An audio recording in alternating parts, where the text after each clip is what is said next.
Hello and welcome to World Talks on TVP World with me, Hashim Kumar. The Ukrainian Defense Contact Group met in Brussels under the Ramstein format on Wednesday. The Ramstein Group is pivotal in coordinating international military support for Ukraine.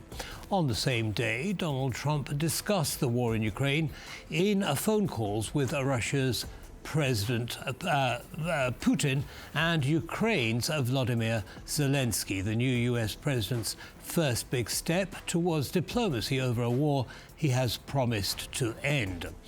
What lies ahead for Ukraine, NATO and European defense cooperation? Well, to explore all these issues, we're joined by Martin Sklenár, former Slovakian Defense Minister. Mr. Sklenár, welcome to TVP World, and thank you very much for taking the time. Thank you very much, and very happy to be with you.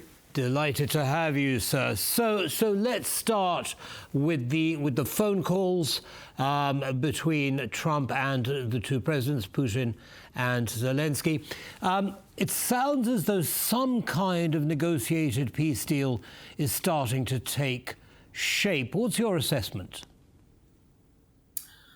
Yes, you are right, and it looks like the discussions about how and when to start the negotiations have kicked off. We will see what will be the result. It's important to see also the sequence. President Trump had first a phone call with President Putin and then a phone call with President Zelenskyy. In previous times, this used to be the other way around for other European and U.S. leaders. Whenever they spoke about Ukraine with Russia, they usually reached out to Ukrainian representatives first, and then went on to talk to Vladimir Putin or some of the Russian representatives. So we'll see a subtle change, but in diplomatic terms, quite a significant one. So what does it tell you? What does it tell you? Sorry to interrupt, but what does it tell you that he spoke with Putin first? What does that mean? It tells me it could be two things. He wanted to send a signal like this, or there is certainly more to discuss between the U.S. and Russia than Ukraine. I mean, there's obviously the U.S.-Russia relationship, and many other things that they might need to discuss. That's what they also shared after the phone call. Anyway, Ukraine was part of that list of issues that they needed to talk about, and coming from experience, we would expect, especially here in Europe, that the Ukraine is the first partner to talk to, and then you talk to Vladimir Putin. Understood. So it sounds as though, I mean, there are many who are making noises that, a step forward has been taken. Mark Rutte, Secretary General of NATO, is one of those voices. What do you see the contours of such an agreement to be? Is it going to be economic, military, a combination of the two? This is very early, I would say, for saying what it will be in the end. What we see now, there is willingness, obviously, on the U.S. side and the Russian side, to openly talk about starting negotiations. Ukraine has, signaled such willingness in the past through President Zelenskyy. So that's good. I mean, the character. The focus of such discussions that will all have to be determined in the future. This is I wouldn't expect that this is how the negotiations will go. That we have phone calls and then U.S.-Russia meetings in Saudi Arabia.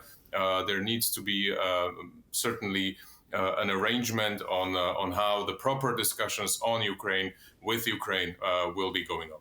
Yes, but Putin has said through his spokesman Peskov that basically they're not interested in talking to Ukraine unless Ukraine has an election and Zelenskyy puts himself up for re-election. That seems to have changed. Why? Well, this is already part of that negotiations, right? I mean, the negotiations start with whom do you talk to on the other side. Ukraine obviously is in a very specific state, and asking for elections is something that Ukrainians understand that elections will need to happen. The question is when and not if. So this is also something that seems to be part of Russia's negotiating tactic. Obviously, they would welcome any other leader than Zelenskyy to be part of that negotiations. But let's see if that will be in the cards for them. Certainly, there is a strong need now for the European countries to make sure that they can explain to the United States and to President Trump, Pete Hegseth and others, that having a discussion without, or a negotiation without President Zelenskyy at the table is against the interests not only of Europeans and Ukraine, but also against the interests of the U.S. And they need not just to say it, but also make sure that they have a discussion about this with high-level U.S. administration representatives. Understood. Now, talking about high-level U.S. administration representatives, Treasury Secretary Bessent has said that the trade deal with Ukraine, or between Ukraine and the U.S., where minerals and rare earths are going to be traded in exchange for military equipment and so on, could represent a security guarantee for Ukraine. And that comes at the same time as Secretary General Mark Rutte saying we can't risk Putin starting his aggression again. You put those two statements together, what does that tell you? Well, it tells me that the U.S. administration is currently in a state where they are focusing more maybe on the transition than on keeping their statements concise and coordinated. If you have the defense secretary saying that there will be no troops in Ukraine, it's basically saying to Russia, you can do whatever, the U.S. will not intervene, which is very counterproductive in terms of security guarantees and the ambiguity that you need for deterrence and then later for defense if necessary. But the economic part, the rare minerals deal, the potential deal, that is good news. It's unfortunate that it started with such a negative negative rhetoric in the beginning, but now it's in a stage with which we are usually comfortable.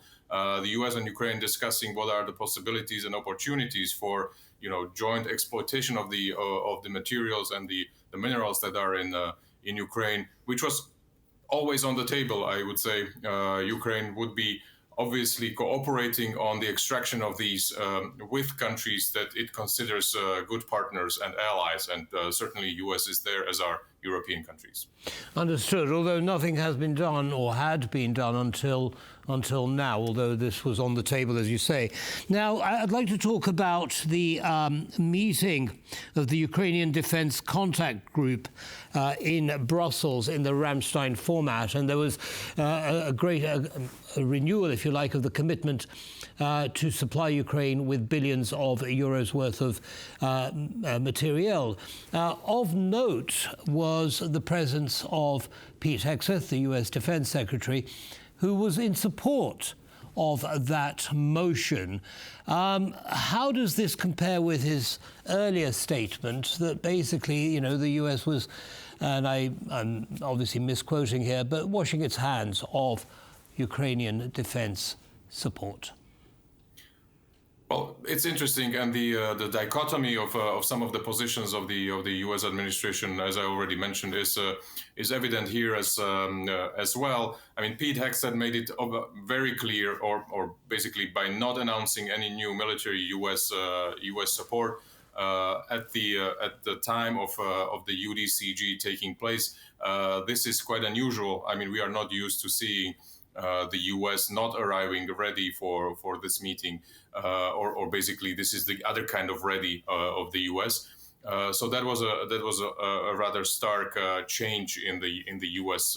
position. But on the other hand, he also praised the work of the group and also welcomed that the Europeans are taking over leadership in so many capability areas, the capability coalitions that actually work towards delivering support to Ukraine, which means that this is also part of the burden sharing that the U.S. expects from European allies.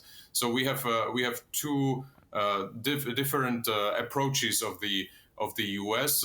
It seems that the UDCG as such is seen as a valuable instrument, also continuing after U.S. has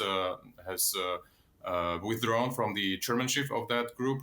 And it was handed over to UK, but also with their limited stance or position towards their military support to Ukraine. Right now, we need to say, we will see how the position of the U.S. government will evolve, and also it depends also probably on the negotiations, how they go, and how much the U.S. feels it is necessary to support Ukraine militarily in that. Understood. Now, very briefly, in the last few seconds we have left, sir, do you believe that this, increased focus by Europe to increase its output of defence equipment and so on is actually supportive of the goal of contributing 5% of GDP to defence, which is what most NATO members believe is necessary given Russia's aggression? Yes, the short answer is yes. EU is certainly the framework for European countries to work on big projects together and find the best possible effective and efficient ways of investing in big ticket items such as military equipment. The question here will be whether the European Union can set itself up. Mr. Sklenár, unfortunately, I'm going to have to interrupt you there. We're just going into a live transmission right now with Mark Rutte. In fact, we're just talking about him, and U.S. Defense Secretary Peter Hegseth. A lot of brave NATO troops. That was a different kind of mission for NATO, far-flung after America was attacked. The war in Ukraine, the aggression by Russia, has been a factory reset for NATO, a realization that this alliance needs to be robust and strong and real. And that's why President Trump has called for increased defense spending across the board for NATO, for European countries to recognize this is an urgent, real threat to the continent. This aggression needs to be a wake-up call. Americans are an active part of this alliance, as we have been and will continue to. But when it comes to defense spending, even 2% of GDP is not enough. 3 and 4, and ultimately, as President Trump has said, 5% of defense spending is critical. A realization that there is a Russian war machine that has sought to take more and more land in Ukraine. And standing up against that is an important European responsibility. And of course, the United States has been there for a long time as well. My role as a representative of the United States is to speak realistically about the course of that conflict. And I think you saw from President Trump yesterday, who himself is the best negotiator on the planet, bringing two sides together to find a negotiated peace, which is ultimately what everyone wants. So I look forward to the ministerial today with our NATO allies to have honest conversations about where we are, but to bring peace on the continent, ensure that Europe steps forward in leadership as far as security guarantees, and that America is right alongside our allies in NATO to ensure we remain strong and that this conflict comes to an end. I'll take one question. Yes, ma'am. Isn't your plan for Ukraine actually a betrayal of all the Ukrainian soldiers who gave their lives defending the whole of their country? And isn't it just a reward for dictators who use military strength to take what they want? Well, that's your language, not mine. Certainly not a betrayal. As I said to our allies yesterday, we recognize the incredible commitment that has been made over many years. And no country, as the President Trump has pointed out, has made a larger commitment to the Ukrainian mission than the United States of America, north of $300 billion. So the United States has invested in stabilizing those front lines after the aggression of Russia. There is no betrayal there. There is a recognition that the whole world and the United States is invested and interested in peace, a negotiated peace. As President Trump has said, stopping the killing. And so that will require both sides recognizing things they don't want to. That's why I think the world is fortunate to have President Trump, only he at this moment could convene the powers that be to bring peace, and that's a welcome sign. My job as the defense secretary, working alongside NATO, is to ensure that the defense capabilities of this alliance are as strong and robust as possible to deter any future aggression on the continent. That's our role, to be leaders in NATO, and that's what we'll continue to do. Thank you very much. Appreciate it. Thank you.